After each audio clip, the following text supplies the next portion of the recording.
सन 1948 में नदी के किनारे और पहाड़ी की तलहटी में बसा एक छोटा सा गांव था, इंदीपुर। लगभग 30-35 घरों वाला यह शांत गांव प्रकृति की गोद में बसा था। इसी गांव में 5 वर्ष की एक प्यारी बच्ची लाली अपने दादा, दादी, पिता और माँ के साथ एक सुंदर घर में रहती थी। उसके पिता और माँ नदी में बढ़ती बाढ़ को लेकर चिंता से बातचीत कर रहे थे। रात के भोजन के बाद सब सो गए।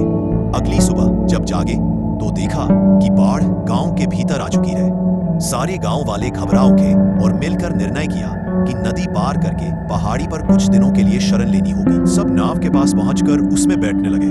नाव चलने ही वाली थी कि तभी एक भिखारी और एक धनवान पर अत्यंत कृपण व्यक्ति भी तट पर आ पहुंचे। भिखारी हाथ जोड़कर बोला, कृपया मुझे भी नाव में बैठने दे। दोनों ही नाव में चढ़ना चाह रहे थे, पर नाविक ने रोकते हुए कहा, नाव में केवल एक ही व्यक्ति बैठ सकता है। तुम दोनों में से तय करो कि कौन बैठेगा। तभी 5 वर्ष की छोटी सी लाली आगे बढ़कर बोली, भिखारी को बैठने दीजिए। उस अमीर और कृपण आदमी को नहीं। धनिक क्रोध से चिल्लाया, क्यों? आखिर क्यों उसे बैठाया जाए और मुझे नहीं? इस भिखारी ने भी तुम गांव वालों पर कौन सा उपकार किया है? यह भी तो तुमसे ही लेता रहा है। लाली शांत किंतु दृढ़ स्वर में बोली, हाँ, वह हमसे लेता है, पर कभी किसी को दुख नहीं देता।